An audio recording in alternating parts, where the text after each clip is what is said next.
Hello guys, welcome back to my channel running study with BK. তো সকাল সকাল bank of Baroda দিয়ে দিনটা শুরু করছি। আর মা দেখো এমন হেঁটে চলে যাচ্ছে, আমি চিনি না কোথায় ব্যাঙ্ক অফ বরোদা।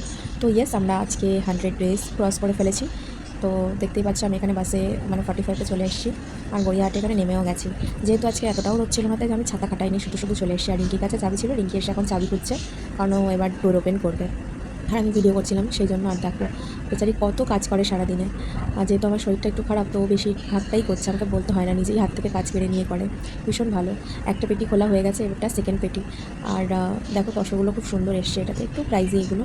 তো তারপরে লাঞ্চে চলে গেছিলাম, কিন্তু একদমই শরীরটা ভালো লাগছিল না, তো লাঞ্চটাও করিনি, বেরিয়ে এসেছিলাম। লাইভ শেষ করে দেখো গেটটা আজকে রিঙ্কিই বন্ধ করছে। অন্যদিন আমি করি, ও ভিডিও করে, বাট আজকে আমি ভিডিও করেছি, ও বন্ধ করেছে। তো চাবিটা আমাকে দিয়ে দৌড়ে গেছে, যেহেতু ওর লেট হয়ে গেছে, ট্রেনে করে বাড়ি যায়। আর এখানে আমার জন্য ওয়েট করতে করতে গুনছিল কত নম্বর 45 যাচ্ছে। আর দেখো সত্যি এই 45টা পুরো ফাঁকা, মানে এর আগেরটাতে আমি এসে নেমেছি। মিষ্টির দোকানে গিয়েছিলাম, বাট মিষ্টি খাইনি, ঝগড়া করে কুকুর সাথে বাড়ি চলে এসেছি।